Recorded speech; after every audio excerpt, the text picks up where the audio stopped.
నమస్కారం. మన జ్యోతిష్యం ఛానల్కి స్వాగతం.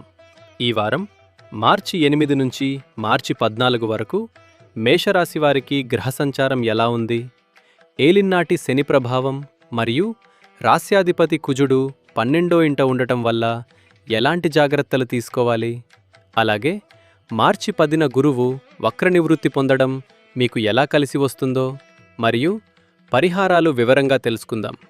చివరి వరకు చూడండి. ఈ వారం గ్రహాల స్థితిని గమనిస్తే మీ రాస్యాధిపతి కుజుడు మరియు రవి ఇద్దరూ 12వ ఇంట్ వ్యయస్థానం సంచరిస్తున్నారు. ఇది మీకు కాస్త అలసటను, ఖర్చులను సూచిస్తోంది.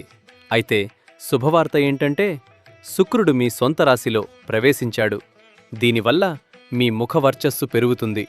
ముఖ్యంగా మార్చి 10న చతుర్థ స్థానంలో ఉన్న గురువు రుజుమార్గంలోకి వస్తున్నారు. ఇది గృహ వాతావరణంలో ప్రశాంతతను తెస్తుంది. ఉద్యోగస్తులకు పని ఒత్తిడి కాస్త ఎక్కువగా ఉంటుంది. అధికారులతో మాట్లాడేటప్పుడు ఆవేశం తగ్గించుకోవాలి. విదేశీ ప్రయత్నాలు చేసేవారికి ఇది అనుకూలమైన వారం. ఖర్చులు అదుపు తప్పుతాయి. ముఖ్యంగా అనవసర ప్రయాణాలు లేదా వైద్య ఖర్చులు వచ్చే అవకాశం ఉంది. పెట్టుబడుల విషయంలో తొందరపాటు వద్దు. నిద్రలేమి లేదా కంటికి సంబంధించిన చిన్నపాటి సమస్యలు రావచ్చు. వేడి చేసే ఆహారానికి దూరంగా ఉండండి. శుక్రుడి ప్రభావం వల్ల జీవిత భాగస్వామితో అనుబంధం బలపడుతుంది.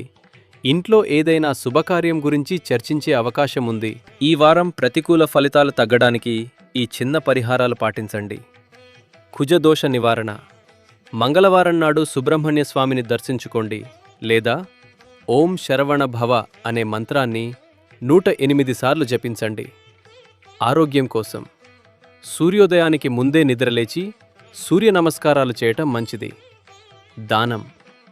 ఎర్రటి వస్త్రం లేదా కందిపప్పు పేదవారికి దానం చేయటం వల్ల కుజుడి అనుగ్రహం లభిస్తుంది. ఇవి ఈ వారం మేషరాశి ఫలితాలు. ఈ వీడియో మీకు నచ్చితే లైక్ చేయండి, షేర్ చేయండి. వచ్చే వారం మరిన్ని వివరాలతో కలుద్దాం. మీ ప్రత్యేక జాతకం కోసం కమెంట్లో అడగండి. సర్వే జన సుఖినో భవంతు.